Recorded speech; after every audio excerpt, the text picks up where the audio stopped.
नमस्कार, good morning, शुभ प्रभात। मैं हृदय मिश्रा आप सभी का स्वागत करता हूं आपके अपने चैनल यानी कि डिकोड एग्जाम पर। कैसे हैं आप सभी लोग? आई होप आप सभी लोग अच्छे होंगे, अपनी पढ़ाई को बहुत ही बेहतर ढंग से कर रहे होंगे। देखिए, आज है 23 अगस्त और आज की कुछ महत्वपूर्ण करंट अफेयर्स पर हम लोग चर्चा करें, लेकिन उसके पहले आपको मैं बता देना चाहता हूं कि ये जो करंट अफेयर्स हमारा होता है, ये आपके यूपीपीसीएस के एग्जाम के लिए, आरओ एआरओ जो भी आपकी वैकेंसी आने वाली है, और प्लस मेंस के एग्जाम के लिए, और इसके अलावा जो भी आपके अदर स्टेट पीसीएस के एग्जाम होते हैं, यूपीएससी के एग्जाम होते हैं, और जो अलग अलग एग्जाम आपके जैसे यूजीसी नेट हो गया आपका, अभी जो है और बाकी कई सारे एग्जाम यूपीएससी के होते हैं, एनडीए सीडीएस का एग्जाम हो गया, इन सभी एक दिवसीय परीक्षाओं के लिए हमारा करंट अफेयर्स जो है क्या होता है, उपयोगी होता है। तो आप सभी लोगों से रिक्वेस्ट है कि प्लीज वीडियो को शेयर जरूर कर दीजिएगा, ताकि हर अभ्यर्थी को इसका फायदा मिलता रहे। और हमारा टारगेट एक्चुअली में यही रहता है कि आपकी जो भी परीक्षाएं हो उनमें आप लगभग 100% प्रश्नों को करंट अफेयर्स के सही करने का कोशिश करें। ठीक है, तो आइए सीधे हम लोग बिना देरी के आज के सेशन को स्टार्ट करते हैं। लेकिन उसके पहले,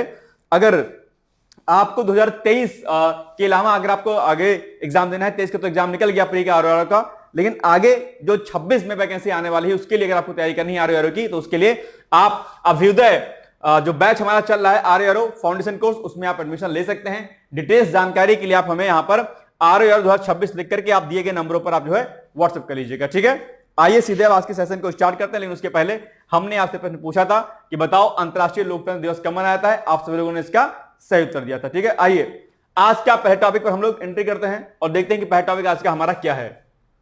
इंपॉर्टेंट है, ध्यान रखिएगा।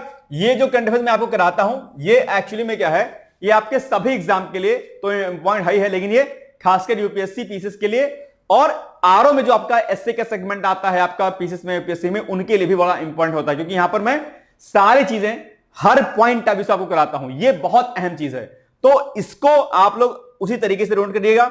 अगर आप यहां पर अभी नए हैं तो आप 2 कॉपी बना लीजिएगा, एक कॉपी टास्क की यानी कि जिसमें मैं आपको होमवर्क देता रहता हूं कि आपको ये चीजें रेडी करनी है, और एक कॉपी आपके पीसीएस की आंसर राइटिंग के लिए, जहां पर आप जो है अपने उत्तर को लिखते हैं, कि जहां पर आप प्रैक्टिस करते हैं, क्योंकि आप स्वयं से तो प्रयास करेंगे नहीं, मैं जानता हूं, तो इसी बहाने एक एक उत्तर भी लिखेंगे अगर आप, तो काफी हद तक आप चीजों को बेटर तरीके से समझ पाएंगे। ठीक है, अभी हाल ही में क्या हुआ कि जम्मू कश्मीर का जो उधमपुर रेलवे स्टेशन है उसका नामकरण जो है चेंज हो गया है, यानी कि अब उसे हम शहीद कैप्टन तुषार महाजन के नाम पर किया गया है, जो इस मिट्टी के बहादुर सपूत थे। आप जानते होंगे ये आतंकवादी हमले में जो है क्या हो गए थे, शहीद हो गए थे अपने आप में, और बड़ी वीरता पूर्वक उनका सामना किया था। इसलिए जो है इनके नाम पर उधमपुर रेलवे स्टेशन का नाम रखा गया है। 2016 में जो है ये जम्मू कश्मीर के पंपोर में ये शहीद हो गए थे। कौन? कैप्टन तुषार महाजन। ठीक है, तो उन्होंने बहुत बहादुरी पूर्वक पूरे घटना को अंजाम दिया था, और निश्चित तौर पर एक काबिल तारीफ था। ठीक है, वीरगति को प्राप्त हुए थे, और वीरगति को प्राप्त होने के पश्चात सरकार ने उन्हें जो है शौर्य चक्र, मरणोपरांत जो है उनको शौर्य चक्र से क्या किया था, सम्मानित किया था। तो ये उनकी शहादत के लिए, उनके बलिदान के लिए, बंदाल के लिए सत सत जो है क्या है, नमन है। आप लोग के मन में भी हमेशा यही भाव होना चाहिए कि देश के लिए जिए, समाज के लिए जिए। ध्यान रखिएगा, देश और समाज दो ऐसे धुरी हैं जहां पर आपको अपने कर्तव्य का पालन करना चाहिए। तो कहा गया है कि क्या, कि देश के लिए जिए, समाज के लिए जिए, देश के लिए जिए, समाज के लिए जिए, और ये धड़कने, ये श्वास हो मातृभूमि के लिए, है ना। सब कुछ हमारी मातृभूमि के लिए होना चाहिए, और यही अपेक्षा, यही आशा मैं आपसे भी करता हूं कि कल को आप एक अच्छे अधिकारी बनेंगे तो बेहतर काम करेंगे। गरीब, बुजुर्ग, ठीक है, महिला, बच्चे, जो भी होते हैं, जो भी पिछड़े वर्ग के लोग होते हैं, सबके लिए आप बेहतर कार्य कर सकें, है ना, ताकि सुशासन यानी कि जो गुड गवर्नेंस की जो संकल्पना है वो क्या हो, साकारित हो पाए। ठीक है, सुशासन टर्मिनोलॉजी मैंने यूज किया पीसीएस और यूपीएससी के सेकंड पेपर में। सुशासन यानी कि जो गवर्नेंस का एक टॉपिक है जो कि आपको पढ़ना होता है। सुशासन पर कई बार प्रश्न आता है, मैंने लास्ट टाइम करंट अफेयर में पढ़ाया था प्रश्न, और पीसीएस में सुशासन पर प्रश्न प्री में पूछ लिया गया था। टॉपिक है आपका मेंस का, लेकिन प्री में पूछा गया था, याद होगा आपको। तो ठीक है, इसलिए मेरे एक एक पॉइंट को आप लोग बड़े ध्यानपूर्वक सुना करिएगा। ठीक है, तो हाल ही में जम्मू कश्मीर के उधमपुर रेलवे स्टेशन का नामकरण किस वीर सैनिक के नाम पर किया गया है? कैप्टन विक्रम बत्रा, शहीद कैप्टन तुषार महाजन, मेजर सोमनाथ शर्मा, या फिर शहीद संदीप उन्नी कृष्णन। इसका उत्तर क्या हो जाएगा? बी वाला, यानी कि शहीद कैप्टन तुषार महाजन के नाम पर ही जो है उधमपुर रेलवे स्टेशन का नाम रखा गया है। आइए, B is the right answer. खराब गुणवत्ता वाली, ठीक है, और नकली दवाओं की सूची अभी हाल ही में जारी की गई है, यानी कि नॉट ऑफ स्टैंडर्ड क्वालिटी, जिसको हम एनएसक्यू बोलते हैं। तो एनएसक्यू में उन मेडिसिन को रखा जाता है जो तय मानकों पर क्या होती हैं, खरा नहीं उतरती हैं, पैरामीटर्स जो डिसाइड किए जाते हैं, उन पैरामीटर्स पर अगर वो खरी नहीं उतरती हैं, उन स्टैंडर्ड को अगर फॉलो नहीं करते हैं मेडिसिन, तो वो क्या होती हैं, वो एक्चुअली में नॉट ऑफ स्टैंडर्ड क्वालिटी यानी कि NSQ के अंतर्गत आती हैं। और अभी हाल ही में जुलाई माह में कुछ ऐसे मेडिसिन को रखा गया है। तो केंद्रीय औषधि मानक नियंत्रण संगठन CDSCO इसको बोलते हैं, यही सब काम करता है, दवाओं की निगरानी, ठीक है, से लेकर के अलग अलग प्रकार की चीजें ये कौन करता है, केंद्रीय औषधि मानक नियंत्रण संगठन। इसके बारे में भी हम लोग आगे पढ़ेंगे, लेकिन ये चीज आपको आगे ध्यान रखनी है। तो इसी के नियमित निगरानी गतिविधि के तहत जुलाई 2025 में खराब गुणवत्ता वाली यानी कि not of standard quality NSQ और नकली, ठीक है, यानी कि जो एक तरीके से बहुत लोकल क्वालिटी की थी, ठीक है, उन दवाओं की सूची जारी की गई है। केंद्रीय औषधि प्रयोगशालाओं ने इस दौरान 46 मेडिसिन के नमूने यानी कि उनके सैंपल को गुणवत्ता मानकों के अनुरूप नहीं पाया गया, जबकि राज्य औषधि परीक्षण प्रयोगशालाओं ने 97 दवा नमूनों को मानक के अनुरूप न पाकर NSQ घोषित कर दिया, यानी कि नॉट ऑफ स्टैंडर्ड क्वालिटी के अंतर्गत घोषित कर दिया। ध्यान रखिएगा, यह जो काला बाजार चलता है, यह न सिर्फ मेडिसिन के क्षेत्र में, फार्मा के क्षेत्र में चलता है, अपितु यह खेल जो है फूड इंडस्ट्री में धड़ल्ले के साथ चलता है। मैं कई बार आपको समझाया है, कई बार बताया है कि जब भी आप किसी शॉप पे जाएं, कोई भी सामान अगर आपको खराब लगता है, चाहे वो खाद्य पदार्थ हो, कोई अन्य पदार्थ हो, उसका सैंपल, उसका नमूना लेने का अधिकार आपके पास है। ये कंज्यूमर जो आपके एक्ट हैं, उन कंज्यूमर एक्ट में जो है उपभोक्ता संरक्षण जो अधिनियम पारित किए गए हैं, उन अधिनियमों के तहत आपको यह अधिकार है कि किसी भी शॉप से जो है आप सैंपल ले सकते हैं। उस सैंपल को लेकर के आप प्रयोगशाला में जांच के लिए भेज सकते हैं। जांच में अगर वो गुणवत्तापूर्ण नहीं पाया गया तो उस संबंधित दुकान या उस संबंधित बिजनेस या उस संबंधित प्रतिष्ठान पर जो है उचित कार्यवाही कंज्यूमर फोरम में कराई जा सकती है और कराई जाती है। तो ये चीजें आपको क्या करिएगा, ध्यान रखिए। कुछ अपने राइट्स है, कंज्यूमर के बहुत सारे राइट्स होते हैं, लेकिन हम उन्हें पहचानते और जानते नहीं है ना। दुकानदार आपको कुछ ना लबड़ी दहनी, मतलब समझिए लबड़ी दहनी की मतलब कि जो है कुछ ऐसे पॉइंट आपको कुछ बताएगा कि आपको लगेगा अरे हाँ यार सही कह रहा सर, अरे नहीं नहीं नहीं हम तो ऐसे करते हैं, ऐसे करते हैं, आप उसकी लपेटे में आ जाओगे, है ना। तो ये चीज ध्यान रखिएगा। चलिए, इस प्रकार कुल लबड़ी दहनी एक शब्द मैंने यूज किया, क्षेत्रीय भाषा का एक शब्द है लबड़ी दहनी, मतलब लेफ्ट राइट, मतलब दाएं बाएं करके आपको घुमा देगा एक तरीके से, ठीक है। मेरे फादर ये टर्म यूज करते हैं, मेरे जुबान में एकदम से आ गया अभी। चलिए खैर, कुछ सोचेंगे सर क्या बोल गए, ये जो है एक जो है क्षेत्रीय भाषा का एक जो है वो है शब्द है ना। चलिए, इस प्रकार कुल 143 दवाएं नमूने जुलाई माह में असफल हो गए। बात यही 143 मेडिसिन, आप सोचिए कि अगर आप इन्हें खाएंगे तो क्या हाल होगा। अगर कोई आपसे आयुर्वेद मेडिसिन के लिए बात करता है, आप उसको बड़ी घृणित अवस्था में देखते हैं, अरे चूरन कोई खाएगा क्या, मेडिसिन को खाएगा। मेडिकल साइंस में बहुत सारे मतलब जो है जो एलोपैथ है, एलोपैथ ने जो है आयुर्वेद का बहुत मजाक उड़ाया। ये बहुत विडंबना है हमारे देश की कि जहां पर आयुर्वेद का बोलबाला था, ठीक है, वहां पर चीजों को इस तरीके से बड़ी बड़ी कंपनियों ने उसको इस तरीके से खारिज किया और हमारे मस्तिष्क में एलोपैथ को लेकर के इतना ज्यादा चीजें पॉजिटिव भर दी कि हम आयुर्वेद से बहुत समय तक दूर होते चले गए और इस कदर दूर हो गए कि आज हम उसकी महत्ता को समझ नहीं पा रहे। हालांकि विगत कुछ वर्षों में जब से आयुष मंत्रालय की स्थापना हुई और बाकी चीजें हुई, जैसे पतंजलि योगपीठ की स्थापना, इसके अलावा गायत्री परिवार और कई अन्य प्रमुख संस्थानों ने जो है इस पर जबरदस्त काम किया और आगे अब आप देख पा रहे हैं कि आयुर्वेद का जो है बोलबाला आगे हो रहा है। इन फ्यूचर जो है चीजें बेहतर होंगी। आयुर्वेदिक जो मेडिसिन होती है वो क्या काम करती हैं, वो किसी भी डिजीज को जो है मूलतः समाप्त कर देती हैं। मेरे पॉइंट को ध्यान समझिएगा। इसके लिए एक इंग्लिश टर्मिनोलॉजी यूज की जाती है, मुझे ध्यान एग्जैक्टली नहीं आ रहा है, सिमेट्रिक सिट्रोमेट्रिक समथिंग एक टर्मिनोलॉजी होती है इंग्लिश में, एग्जैक्टली मुझे ध्यान नहीं आ रहा है।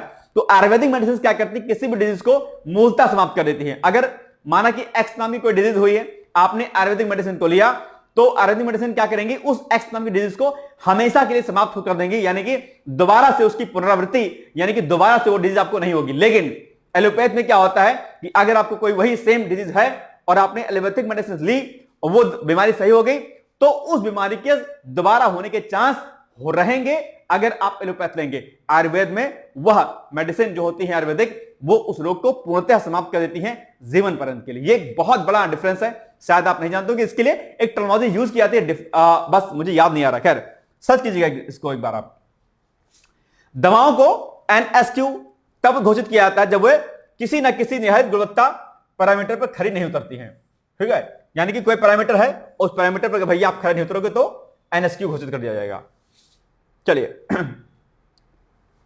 अब इसके बारे में आप पढ़ लीजिए, केंद्रीय औषधि मानक नियंत्रण संगठन के बारे में थोड़ा पढ़ लीजिए, क्योंकि इसी ने जो है चीजों को किया है, तो डेफिनेटली इसके बारे में जानकारी आपको होनी चाहिए। तो केंद्रीय औषधि मानक नियंत्रण संगठन यानी कि central drug standard control organisation, CDSCO इसको बोलते हैं, भारत की प्रमुख राष्ट्रीय औषधि नियामक संस्था यानी कि नेशनल रेगुलेटरी अथॉरिटी है अपने यहां पे, जो कि मेडिसिन से समेत बहुत प्रकार की निगरानी और अन्य कार्य करती है। ठीक है, आगे हम देखेंगे इसके बारे में।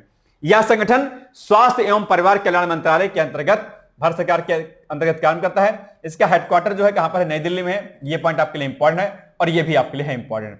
क्या है इसके फंक्शन, क्या है, यानी कि इसका कार्य क्या है? तो यह औषधियों का अनुमोदन यानी कि अप्रूवल देता है मेडिसिन को कि भैया अब आप मार्केट में इसको सेल कर सकते हैं। दूसरा, नई मेडिसिन से औषधि है, टीका है और क्लिनिकल ट्रायल्स को भी मंजूरी देता है। औषधियों की गुणवत्ता यानी क्वालिटी पर मेडिसिन के क्या करता है, कंट्रोल करता है उसकी क्वालिटी पर कि भैया इसकी क्वालिटी एक्चुअली में सही है नहीं सही है। तो क्वालिटी कंट्रोल डिपार्टमेंट होता है। कभी आप किसी फार्मा कंपनी में जाएंगे या किसी फूड इंडस्ट्री में जाएंगे तो QC डिपार्टमेंट होता है, इसको क्या बोलेंगे, QC डिपार्टमेंट, क्वालिटी कंट्रोल। एक होता है क्वालिटी कंट्रोल या क्वालिटी चेक है ना करके, तो QC डिपार्टमेंट या QA डिपार्टमेंट होता है। फार्मा कंपनी में अगर आपने कभी ट्रेनिंग किया होगा या कभी जॉब की होगी तो शायद आप जानते होंगे।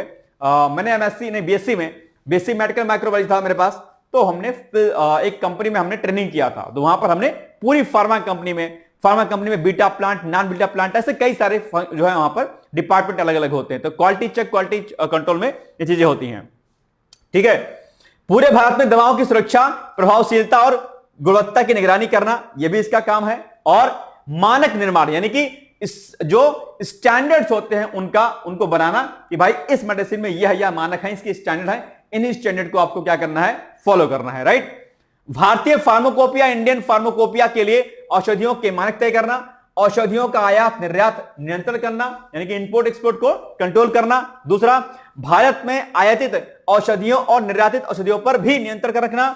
इसके अलावा कॉस्मेटिक्स और मेडिकल डिवाइस नियमन भी करता है, औषधियों के साथ साथ कॉस्मेटिक और मेडिकल उपकरणों को भी नियंत्रित करता है। ध्यान रखिएगा, कॉस्मेटिक से एक बात याद आ गई मुझे बड़ी अच्छी, फीमेल्स लोग लिपस्टिक बहुत लगाती है, लिप बाम, लिपस्टिक वगैरह, है ना, लिप्स उनके बड़े अच्छे दिखे ताकि, है ना, अच्छे दिखते भी है नो डाउट, बट एक बात ध्यान रखिएगा, लिपस्टिक जो होती है बहुत हार्मफुल होती है आपके लिए। ध्यान रखिएगा इस बात का, इसमें इतने ज्यादा बैक्टीरियाज और इतने ज्यादा चीजें जो इसमें होती हैं, माइक्रो ऑर्गेनिज्म्स होते हैं जो आपके स्वास्थ्य के लिए क्या होते हैं, बहुत हानिकारक होते हैं। लिपस्टिक लगाएंगे अपने होठों पर, लिप्स पे, तो ऐसा तो नहीं होगा कि वो जो है आपके अंदर नहीं जाएगा, इनहेल नहीं कर पाएंगे।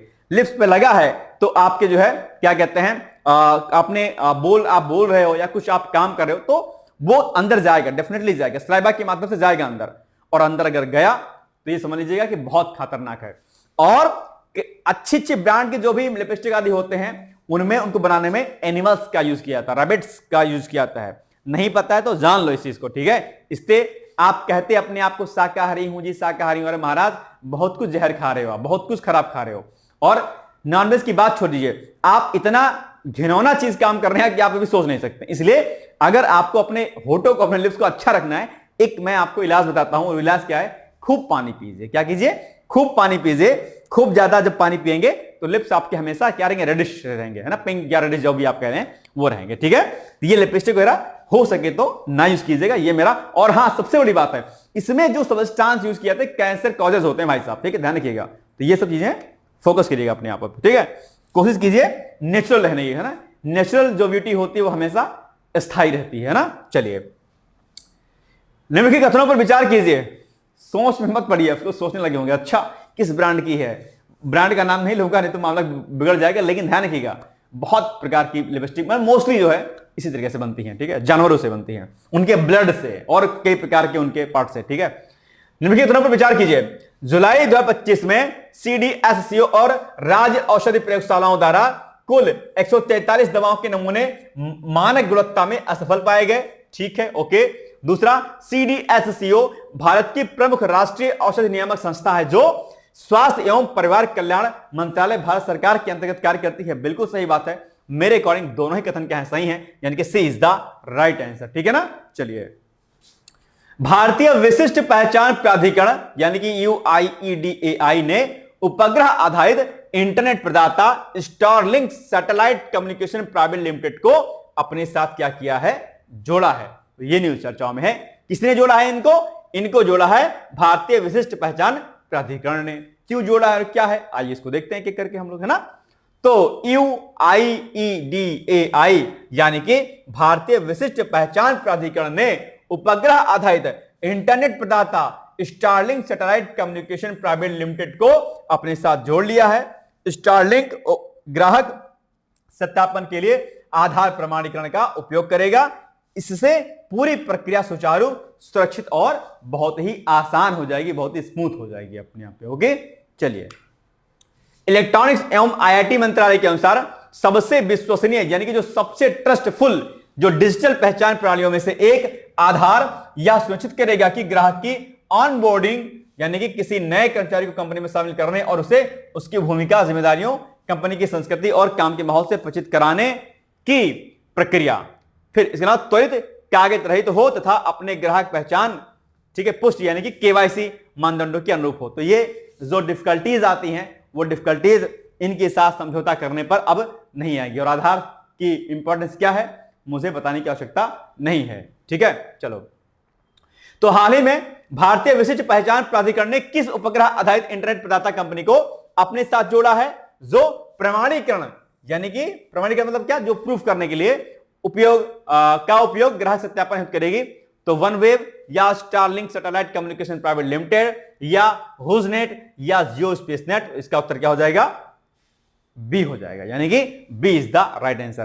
कल के उसमें जो है क्या कहते हैं, क्या बोलेंगे उसको, परसों वाले से, कल या परसों वाले में एक क्वेश्चन रॉन्ग हो गया था। विकल्प जो है ए मतलब दोनों सही था, दोनों गलत था, याद है, वो सौर ऊर्जा वाला क्वेश्चन था, है ना, मैंने पिन कर दिया था उस क्वेश्चन को। चलिए, बाय मिस्टेक हो गया था वो। नेक्स्ट है, अमृता अस्पताल फरीदाबाद में महज 1 साल के भीतर 100 से अधिक रोबोटिक ज्वाइंट रिप्लेसमेंट सर्जरी पूरी कर ली है। भैया ये समस्या जो है ज्वाइंट रिप्लेसमेंट वाली बड़ी दिक्कतों वाली होती है और इसमें जो है इंसान बड़ा परेशान रहता है ना। तो लेकिन अभी क्या हो, नई टेक्निक जो अमृता हॉस्पिटल जो फरीदाबाद का है उसने नई टेक्निक को जो है फॉलो किया था, उसके माध्यम से चीजें वहां पर बहुत बेहतर ढंग से हुई। यानी कि जो ज्वाइंट रिप्लेसमेंट होता है, क्योंकि इसमें कई बार सक्सेस ऑपरेशंस या सक्सेस चीजें नहीं हो पाती हैं, तो लेकिन जो टेक्नोलॉजी इन्होंने यूज की है उसके माध्यम से एक बढ़िया जो काम किया है। आइए देखते हैं क्या क्या करके। तो इस हॉस्पिटल ने 1 साल के भीतर जो है 100 से अधिक रोबोटिक ज्वाइंट रिप्लेसमेंट सर्जरी पूरी कर ली, यानी कि उस पूरी सर्जरी में रोबोटिक्स टेक्नोलॉजी का इस्तेमाल किया गया। टेक्नोलॉजी का नाम क्या है अभी आगे हम देखेंगे उसको, ठीक है। उस टेक्नोलॉजी का नाम आपसे पूछ सकता है, ध्यान रखिएगा। तो ये एक अहम मुकाम हासिल किया है और इस अस्पताल में विश्व प्रसिद्ध, अब सुनिएगा, विश्व प्रसिद्ध मेक रोबोटिक सिस्टम की शुरुआत सितंबर 2024 में की गई थी। क्या, किसकी शुरुआत, मेक रोबोटिक सिस्टम। और यह अस्पताल फरीदाबाद का पहला मेडिकल सेंटर बन गया है जो टोटल नी, पार्टियल नी और टोटल हिप रिप्लेसमेंट जैसी अत्याधुनिक रोबोटिक तकनीक जो क्या करता है, प्रदान करता है। जस्ट लाइक दिस, ये आप देख पा रहे होंगे किस तरीके से रोबोटिक्स के माध्यम से जो है ये हिप रिप्लेसमेंट आदि किया जाता है। तो ये टेक्नोलॉजी जो अमृता हॉस्पिटल फरीदाबाद ने अपनाई है, निश्चित तौर पर जो एक क्रांतिकारी कदम देखने को वहां पर मिला हुआ है, ठीक है। ये समस्या बड़ी आम हो गई है आजकल, है ना। चलिए, पिछले 6 दशकों में ज्वाइंट रिप्लेसमेंट सर्जरी ने लंबा सफर तय किया। साधारण एम्प्लॉयमेंट डिजाइन से लेकर 1990 के दशक की कंप्यूटर असिस्टेड सर्जरी तक और अब रोबोटिक्स जिसने पूरी दुनिया में नया स्वर्णिम मानक जो है तय कर लिया है। ये टेक्नोलॉजी क्या है, नई है अपने आप में, ठीक है। तो ये सब चीजें अच्छी हो गई हैं, यही सारी बातें यहां पर लिखी गई हैं, आप इसको एक बार पढ़ लीजिएगा बस, ठीक। चलिए, अंतरराष्ट्रीय शोध से जो है साबित फायदे कई बार हुए हैं कि भाई किस प्रकार से क्या होता है।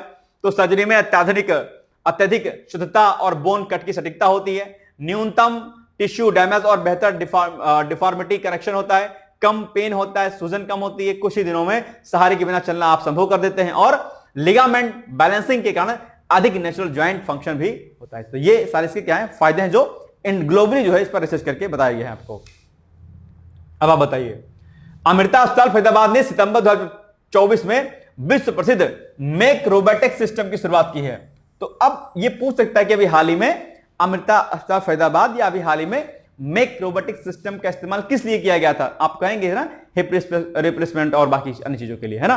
चलिए, यह अस्पताल फरीदाबाद का पहला मेडिकल सेंटर है जो टोटल नी, पार्टियल नी और टोटल हिप रिप्लेसमेंट हेतु रोबोटिक तकनीक का उपलब्ध कराता है। बिल्कुल सही बात है, एग्जैक्टली सही है, दोनों उत्तर आपका सही हो जाएगा, मतलब कि दोनों कथन सही हो जाएगा, तो C is the right answer. Okay, चलिए, फरीदाबाद वाले खुश हो गए होंगे नहीं?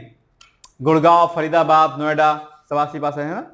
चलिए, अब आपके सामने छोटा सा एडवर्टाइजमेंट है पीसीएस का। अगर आपका लक्ष्य पीसीएस 2026 का एग्जाम है, अगला वाला, ठीक है। और एक बात ध्यान रखिएगा, बड़ी ईमानदारी पूर्वक मैं आपसे कह दूं कि भैया जी लोग, अगर आप लोग जो है मेंस की तैयारी नहीं करते हैं तो मामला क्या आपके लिए गड़बड़ है। खाली प्रिय पढ़ने पर ना कुछ नहीं कर पाएंगे आप लोग, इसलिए ध्यान दीजिएगा।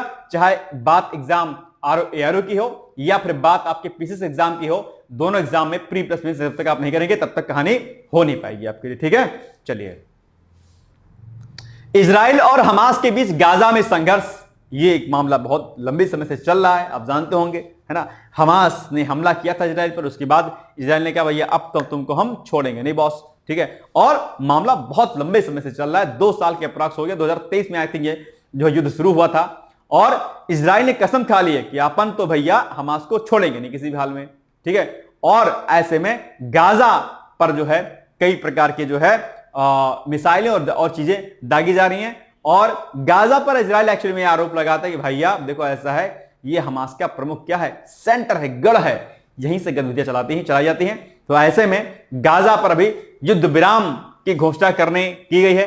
संयुक्त राष्ट्र महासचिव ने कहा है कि गाजा में तत्काल युद्ध विराम का आह्वान किया, यानी कि भैया अब गाजा में ऑलरेडी जो है चीजें बहुत गड़बड़ हो चुकी हैं, अब वहां पर युद्ध पर विराम लगनी चाहिए। यह स्टेटमेंट संयुक्त राष्ट्र महासचिव एंटोनियो गुटेरस ने कहा है। तो संयुक्त राष्ट्र महासचिव कौन है? आप कहेंगे सर एंटोनियो गुटेरस है, इनका नाम भी आपको क्या करना है, याद रखना है, ठीक है।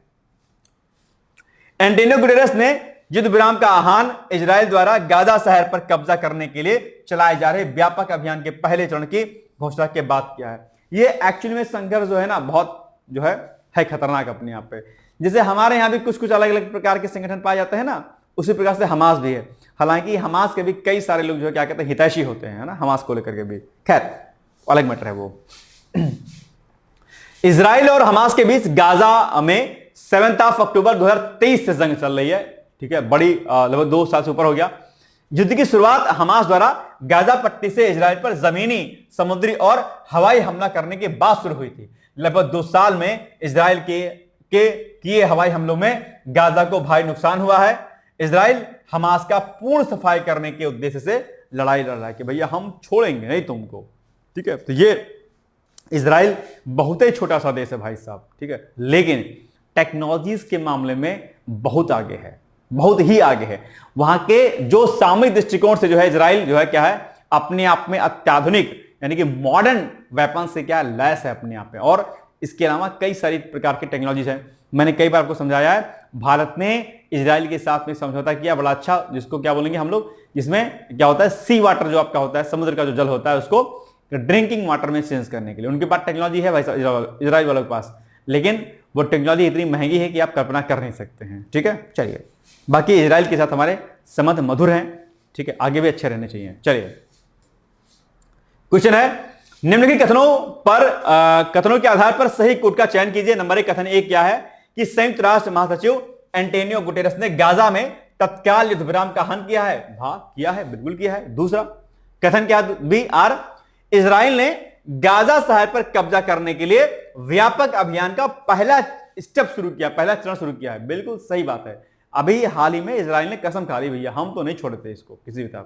यानी कि उसको लगता है ये खराब गतिविधियां कर रहा है, जैसे just like terror activities type का, ठीक है। तो इसमें क्या है कि ए और आर दोनों सही है, और जो है आर ए की सही व्याख्या करता, आई थिंक ए होना चाहिए इसमें सही उत्तर, ठीक। ऐसे प्रश्न अक्सर आपके एग्जाम में आते हैं और ऐसे प्रश्नों में अक्सर आप कंफ्यूज भी रहते हैं, तो इनकी प्रैक्टिस खूब कीजिएगा, है ना। अच्छा, एक बात ध्यान रखिएगा, पीसीएस वाले और आरओआर वाले भैया जी लोग, आप लोग क्या काम कीजिएगा, टेस्ट सीरीज लगाना शुरू कर दीजिए।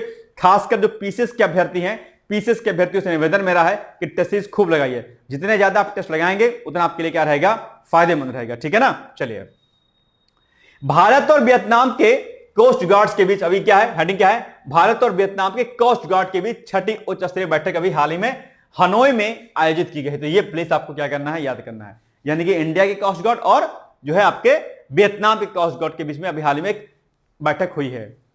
दोनों देशों की कोस्ट गार्ड एजेंसियों के बीच यह बैठक 2015 में हुए समझौते के तहत हुई है और दोनों देश जो है समुद्री सुरक्षा को लेकर के, सी सिक्योरिटी को लेकर के आपस में रक्षा समझौतों से लेकर के अलग अलग चीजों पर बातचीत की गई। किस प्रकार से हम समुद्री संसाधन में आगे बढ़ सकें, समुद्री सुरक्षा को मजबूत कर सकें, टिकाऊ कर सकें, व्यापार को, समुद्री व्यापार को कैसे हम बढ़ा सकें, मतलब आगे उसके माध्यम से। तो इन्हीं सारे बिंदुओं पर सुरक्षा को लेकर, व्यापार को लेकर के और बाकी कई अन्य चीजों को लेकर के बैठक अभी हाल ही में संपन्न हुई है। ठीक है, इस बैठक की सह-अध्यक्षता भारतीय कोस्ट गार्ड के अतिरिक्त महानिदेशक आनंद प्रकाश बडोला और वियतनाम के कोस्ट गार्ड के वाइस कमांडेंट मेजर जनरल वू ट्रिंग कियन ने की है। ठीक, बैठक में समुद्री खोज, बचाव, समुद्री कानून प्रवर्तन, समुद्री प्रदूषण प्रतिक्रिया और क्षमता निर्माण जैसे कई अन्य कानूनों को मजबूत करने के उद्देश्य से इस पर बातचीत बनी है। दोनों पक्षों ने हाल ही में जहाज यात्राओं और पेशेवर आदान प्रदान की समीक्षा की और भविष्य में संयुक्त गतिविधियों को जारी रखने का भी निर्णय लिया गया कि ताकि जो हमारी संयुक्त जो ज्वाइंट एक्सरसाइजेज जो आदि होती हैं वो हमारी लगातार आगे चलती रहें, इसमें कोई व्यवधान उत्पन्न ना हो पाए। ओके, चलो। भारत और वियतनाम के कोस्ट गार्ड के बीच छठी उच्च स्तरीय बैठक कहां पर आयोजित हुई? अभी हमने आपको बताया, बताइए जरा आप लोग कि नई दिल्ली, मुंबई, हनोई या फिर दा नांग में कहां पर हुई? जल्दी से मुझे इसका उत्तर बताइए। तो ये हुई भैया आपकी कहां पर? हनोई में। अच्छा, कोस्ट गार्ड पर भी कई प्रकार के प्रश्न पूछे जाते हैं। ठीक है, तो याद कर लीजिएगा इसको। चलिए, समुद्र के ऊपर भी मैंने कई बार आपको बताया है, समुद्र की लवणता बढ़ने घटने का कारण। ठीक है, ज्वार भाटा एक टर्मिनोलॉजी होती है, वो भी कई बार पूछा जाता है समुद्र से रिलेटेड। समुद्री संसाधनों पर भी कई बार प्रश्न पूछा जाता है। डीप ओशन मिशन, क्या डीप ओशन मिशन याद है आपको? डीप ओशन मिशन मैंने आपको कराया था, अभी परसों की क्लास में कराया था। क्या होता है deep ocean mission? Deep ocean mission और इसी से रिलेटेड समुद्रयान मिशन भी था। याद आ रहा नहीं याद रहा भैया? ये दोनों मिशन भी आपको क्या करने हैं? याद करने हैं। और एक चीज और बड़ी इंपॉर्टेंट, सागरमाला प्रोजेक्ट भैया। क्या? सागरमाला प्रोजेक्ट किसको किसको पता है जरा बताइए? सागरमाला प्रोजेक्ट व्हाट इज, जरा बताइए मुझे, सागरमाला प्रोजेक्ट क्या होता है बताइए। ध्यान रखिएगा, समुद्र जो शब्द है ना, इस पर खूब प्रश्न पूछा जाता है, इकोनॉमिकल पॉइंट ऑफ व्यू से भी, ज्योग्राफिकल पॉइंट ऑफ व्यू से भी और अन्य एनवायरमेंटल फैक्टर के पॉइंट ऑफ व्यू से भी। तो याद रखिएगा, ठीक है। और सबसे बड़ा पारिस्थितिकी तंत्र भी अगर ऑप्शन में आता है तो समुद्र वाला आता है क्यों? समुद्र वाला अपने आप में एक बड़ा, सबसे बड़ा इकोसिस्टम होता है। ठीक है, सबसे छोटा इकोसिस्टम एक पॉइंट के बराबर होता है। कभी आपसे कोई पूछे ये बताओ भाई साहब सबसे छोटा इकोसिस्टम साइज में कौन हो सकता है, तो अगर आप हमने एक छोटा सा पॉइंट यहां पर रख दिया तो वो भी अपने आप में एक इकोसिस्टम बनाएगा। देखिए इस छोटे से पॉइंट में भी हजारों लाखों मिलियन ट्रिलियन जो है बैक्टीरियाज और माइक्रो ऑर्गेनिज्म प्रेजेंट होते हैं, वो अपने आप में इकोसिस्टम जनरेट करते हैं। ठीक है, बड़े से बड़ा तो अपने आप में होल अर्थ ही अपने आप में इकोसिस्टम है। ठीक है, और छोटा छोटा ये अपने आप में पॉइंट। ठीक है, चलिए, तो ये कहां पर हुआ? हनोई में हुआ। आगे जम्मू कश्मीर में 3 दिवसीय खेलो इंडिया वाटर स्पोर्ट्स फेस्टिवल का भी आयोजन हो रहा है। 3 दिन का ये आयोजन है, 21 अगस्त से शुरू हुआ और 21 से लेकर 21, 22 और 23 3 दिन ये चलेगा। यहां महोत्सव 23 अगस्त को समाप्त हो जाएगा। ठीक है, और ये कहां पर हो रहा है? ये श्रीनगर के प्रतिष्ठित डल झील में चला। भारतीय खेल प्राधिकरण और जम्मू कश्मीर खेल परिषद द्वारा संयुक्त रूप से आयोजित इस महोत्सव की परिकल्पना जम्मू कश्मीर की संस्कृति और परिस्थिति के तौर पर की गई है। जम्मू कश्मीर चर्चाओं में भी है भाई साहब। क्यों चर्चाओं में है? एक इसलिए भी चर्चाओं में है, अभी हाल ही में जम्मू कश्मीर में मंत्रियों को लेकर के एक विधेयक पारित किया गया है, 130वां जो अमेंडमेंट अभी हाल ही में हुआ। याद आ रहा है कुछ कुछ आपको? उसी से रिलेटेड है ना, ध्यान रखिएगा, मैंने कराया था परसों वाली क्लास में आपको। चलिए, खेलो इंडिया वाटर स्पोर्ट्स का शुभंकर क्या है? हिमालयी किंगफिशर है, जो कि आपके लिए हो जाता है सबसे इंपॉर्टेंट फैक्ट। तो क्यों ना लगे हाथ इसको लगा दीजिए इंपॉर्टेंट। ठीक, चलिए, 36 राज्यों और केंद्र शासित प्रदेशों के 500 से अधिक एथलीट नौकायन, कनोइंग और कायाकिंग जैसी खेल प्रतियोगिताओं में भागीदारी कर रहे हैं, पार्टिसिपेट कर रहे हैं। और वाटर स्पोर्ट्स फेस्टिवल में वाटर स्कीइंग, ड्रैगन बोट और शिकारा रेस जैसी स्पर्धाएं यानी कि कंपटीशन इसमें हो रहे हैं। चलिए, खेलो इंडिया वाटर स्पोर्ट्स फेस्टिवल का शुभंकर किससे प्रेरित है? हिमालयी भालू, हिमालय किंगफिशर, कस्तूरी मृग या फिर बर्फीला चीता? तो क्या हो जाएगा उत्तर? उत्तर हो जाएगा आपका option number B is the right answer. कोई समस्या नहीं आ रही होगी, है ना? किसी किसी का ध्यान कहीं और जा रहा होगा, नाश्ता नहीं किए थे, नाश्ता तो करना है, मम्मी बुला रही हूं किसी की, है नहीं? ए भाई ऐसा है, कुछ टाइम के लिए ना अपने आप को केंद्रित कर लिया करिए आप लोग। ये बहुत मेरी आपसे रिक्वेस्ट है। बहुत लोग अभी जैसे आर एग्जाम देके आए, कह रहे सर जाने अनजाने में गलतियां हो गई सर, आते आते सर गलती कर दी हमने। इसका एक ही रीजन है, वो ये है कंसंट्रेशन। कंसंट्रेशन अगर आपका नहीं है, ध्यान रखिएगा, आप जीवन में आगे बढ़ नहीं सकते हैं। कंसंट्रेशन नहीं होगा तो करेंगे कुछ और होगा कुछ अन्य कार्य।